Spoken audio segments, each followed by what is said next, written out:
কেন দখল করতে যাচ্ছে আজকের মমতা ব্যানার্জি? আজকের যে ভূমি আইন পাশ করেছে পঞ্চায়েত ব্যবস্থায়, আর গরিব মানুষ পাট্টা পাবে না, বরং পাট্টা যারা পেয়েছিল তাদের বিরুদ্ধে লোক লেলিয়ে দিয়ে গোপনে মামলা করেছে। মামলা করার পর সেই মামলা প্রতিরোধ করার কথা, সেই মামলায় উকিল দেওয়ার কথা ছিল মমতা ব্যানার্জির, রাজ্য সরকারের দায়িত্ব, কারণ সরকার পাট্টা দিয়েছে। সেই পাট্টা জমির বিরুদ্ধে কোনো মালিক যদি মামলা করতে যায়, সেই মামলায় উকিল দেবে হচ্ছে সরকার। সরকারকে দাঁড়াতে হবে, সরকারকে ফাইট করতে হবে। এই জমি কোন গ্রাউন্ডে সে পাট্টা দিয়েছে, ডাইভেস্ট হতে পারে না। কোনো কারণেই যদি কোনো মালিক ডাইভেস্ট করে, তাহলে মালিক সরকারের পক্ষ থেকে সব চাষিদেরকে ডেকে হেয়ারিং করতে হয়, তাদেরকে জানাতে হয়, তাদেরকে সুযোগ দিতে হবে। আইনে বলা আছে 5 বছরের বেশি কেউ দখল করে রাখলে জমি তাকে বাস করার জায়গা দিতে হয়। আর এই লোকগুলো 94 সালে পাট্টা পেয়েছে, কাগজ আছে, সেই পাট্টা তোমার সরকার এসে সেই পাট্টা তুমি ক্যান্সেল করে দিচ্ছ।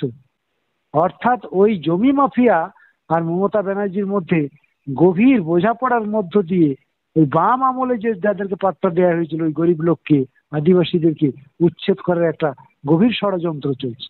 তার বিরুদ্ধে ক্ষেত মজুর ইউনিয়ন লড়ছে হুগলি জেলাতে, তার বিরুদ্ধে ক্ষেত মজুর ইউনিয়ন হুগলি জেলাতে লড়ছে। হুগলি জেলার সেক্রেটারি রামকৃষ্ণ রায়চৌধুরী, বন্যা টুডু, ক্ষেত মজুর ইউনিয়নের আমাদের সেক্রেটারিয়েট মেম্বার রাজ্যের, আমাদের ক্ষেত মজুর ইউনিয়নের সমস্ত রাজ্য কমিটি মেম্বাররা ওখানে ওই জেলার যারা আছে তারা সব ওখানে ঝাঁপিয়ে পড়েছে। বন্যা টুডুরা ওখানে লড়াই করছে, পুলিশের সামনাসামনি আপনারা দেখেছেন, শেষ পর্যন্ত পুলিশ পিছু হটতে বাধ্য হয়েছে। এই জমির উপরে যারা আক্রমণ নামাচ্ছে তাদের উদ্দেশ্যটা কি? তাহলে সরকারের হাত না থাকলে, সরকারের মদত না থাকলে ওই জমি মাফিয়ারা ওখানে যেতে পারে না। সরকার কোথায় পাট্টাদারদের পক্ষে থাকবে, বর্গাদারদের পক্ষে থাকবে? তা না করে সরকার পুলিশ পাঠাচ্ছে, বিএলআরও কে পাঠাচ্ছে, এসডিআরও কে পাঠাচ্ছে, এডিএমএলআর কে পাঠাচ্ছে। এই তো হচ্ছে গভর্নমেন্ট, মমতা ব্যানার্জির গভর্নমেন্ট হচ্ছে এই। তাহলে এর বিরুদ্ধে মানুষ ঐক্যবদ্ধ হবে না তো কার বিরুদ্ধে হবে? সেজন্যই তো মানুষ লড়াই করছে। হুগলি জেলাতে আছে আমাদের ক্ষেত মজুর ইউনিয়নের পক্ষ থেকে, তারা লড়াই করছে, বন্যা টুডুরা আছে ওখানে। স্যার, যেটা শোনা যাচ্ছে 2026-এ হিন্দু মুসলিমের ভোট হবে, মানে ধর্ম নিয়ে ভোট হবে। এর মধ্যে ক্ষেত মজুর ইউনিয়ন কিভাবে দেখছেন? ক্ষেত মজুর সংগঠন কি ঝাঁপিয়ে পড়তে পারবে 2026-এ? এই হিন্দু মুসলিমের বাইনারি কি ভাঙতে পারবে? এখন তো ওদের কোনো রাস্তা নেই। ভারতবর্ষটাকে এখন হিন্দু মুসলমানের জায়গায় নিয়ে যাচ্ছে।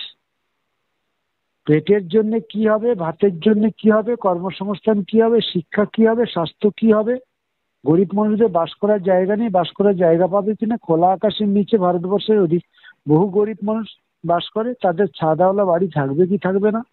মা বোনেদের ইজ্জত সুরক্ষিত হবে কিনা? সংবিধান ভুলণ্ঠিত হচ্ছে, এ সমস্ত নিয়ে কিচ্ছু এসে যায় না ওদের।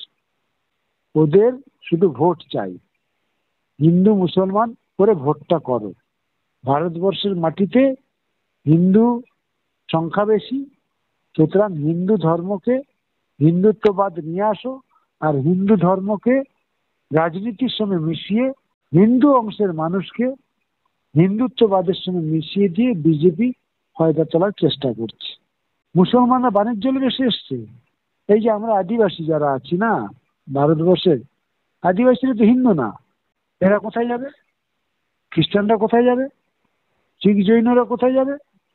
এরা কি বাণিজ্যে ভেসে এসছে? তাহলে এই যে হিন্দু মুসলমান নিয়ে যারা মাতামাতি করছে, মানুষ এদেরকে ক্ষমা করবে না। ভারতবর্ষের ইতিহাসে মেলে না। ভারতবর্ষটা যখন সংবিধানে যখন তৈরি হয়, ভারতবর্ষ ভাগ হচ্ছে, মুসলমানরা ভারত ভাগ করার জন্য বলেনি। মুসলমানরা ভারত ভাগ চাইনি। অনেক মুসলমান অন্য দেশ থেকে আমাদের দেশে চলে আসলো যে না, ভারতবর্ষে আমরা থাকতে চাই। আর ভারতবর্ষের সংবিধান পৃথিবীর বৃহত্তম যুক্তরাষ্ট্র কাঠামোর সংবিধান। যে সংবিধানের দিকে তাকিয়ে আছে পৃথিবীর বিভিন্ন দেশ, সেই সংবিধানকে নিয়ে যারা ছেলে খেলা করছে, শুভবুদ্ধি সম্পন্ন ভারতবর্ষের মানুষ এটার সঠিক বিচার করবে, করেছে তো। আচ্ছা স্যার, আপনি বলছেন নির্বাচন আপনারা দেখেছেন, এই লোকসভা নির্বাচনে ওদেরকে ভোট দিয়েছে, পারলো? নরেন্দ্র মোদী একক সংখ্যাগরিষ্ঠতা ক্ষমতায় যেতে পারলো? পারলো না। হিন্দু মুসলমান তো করেছিল, বাইনারি তো করেছিল। মানুষ কিন্তু বাইনারি রক্ষা করলো। মানুষ কিন্তু ওদেরকে একচেটিয়া ভোট দেয়নি। তাহলে মানুষ খুব সচেতনশীল মানুষ, ভারতবর্ষের মানুষ। আর আমাদের সংগঠন ক্ষেত মজুর, গরিব, মেহনত করা মানুষ, এরা সংবিধান বুক আগলে রক্ষা করবে। এরা রুটি রুজির জন্য লড়বে, রুটি রুজির জন্য লড়াইয়ের ময়দানে আছে। ও তো দুই শাসক শ্রেণী তো এদেরকে শোষণ করে টিকে থাকার জন্য এই জিনিস করছে। যে দুজন করছে হিন্দু মুসলমান, এরা দুজনেই তো শোষক। শ্রমজীবী অংশের মানুষকে শোষণ করে তারা বেঁচে আছে।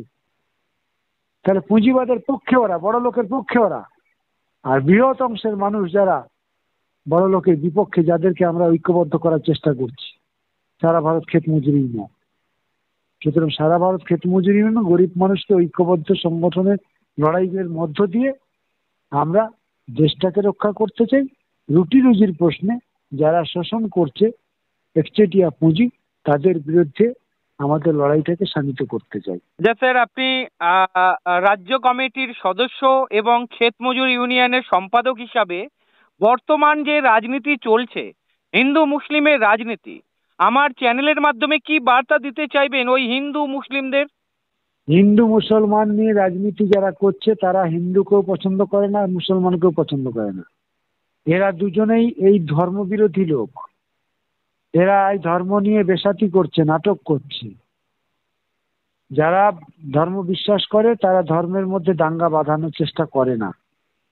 যারা ধর্ম বিশ্বাস করে তারা কোনো মৌলবাদী হতে পারে না। আর এই যারা ধর্ম নিয়ে যারা হিন্দু মুসলমান করছে, এরা দুজনেই হিন্দু মুসলমানের মাঝখানে ভোটে জিতে মানুষের কাছ থেকে মানুষের সম্পদ লুট করতে চায়, মানুষের শ্রম শক্তি লুট করতে চায়। সেই জন্য আমরা বলতে চাই, সব হিন্দু মুসলমান এক হও। সারা ভারত ক্ষেত মজুরি ইউনিয়ন সব হিন্দু মুসলমানকে এক করতে চাইছি। কোন হিন্দু মুসলমান? যারা খেটে খায় তাদেরকে এক করতে চাইছি, যারা লুটে খায় তারা এটাকে ভাগ করতে চাইছি।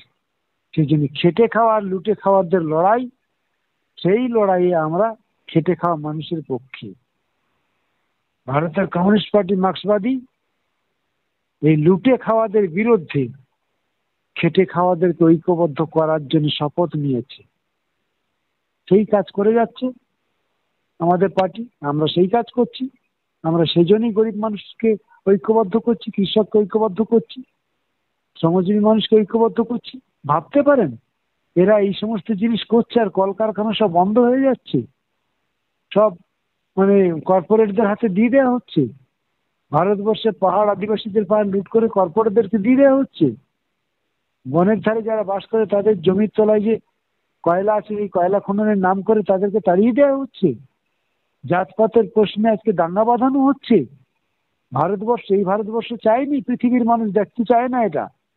ভারতবর্ষকে পৃথিবীর মানুষ তাকিয়ে থাকে ভারতবর্ষের দিকে। ভারতবর্ষ হচ্ছে বৃহত্তর গণতান্ত্রিক দেশ। সেই দেশে একটা কমিউনিস্ট পার্টি আছে, ভারতের কমিউনিস্ট পার্টি মার্কসিস্ট।